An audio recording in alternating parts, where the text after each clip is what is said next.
Welcome to McPlum, simple solutions served daily. Back up your device and photos before changing system settings or uninstalling apps. A backup prevents data loss if you need to reset the phone. Identify when the ads appear and note the exact app name or timing. This helps target the culprit faster and prevents unnecessary changes. If you plan to use developer tools, enable developer options carefully and avoid random ADB commands that can harm the system. Proceed step by step and pause if any step looks unfamiliar. Open Settings, then Apps, and inspect recent or suspicious apps for lock screen permission. Tap each suspect app and check permissions and display over other apps. Disable any permission that allows showing on top or on the lock screen.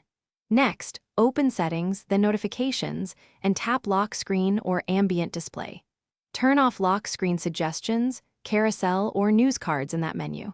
If an app still shows ads, uninstall the app or revoke its device administrator rights, and then reboot the device to clear cached ads. On Windows, open Settings, then Personalization, and then Lock Screen to change ad settings. Set the lock screen background to picture or slideshow and turn off Get fun facts, tips, and more from Windows. Run a full scan with a reputable ad detector or Malwarebytes to remove adware or PUPs. For persistent ads on Android or Windows, backup data and perform a factory reset as a last resort. Alternatively, do a clean install of Windows or reflash the phone firmware if the problem persists after scanning. Thanks for watching. Stay juicy and subscribe.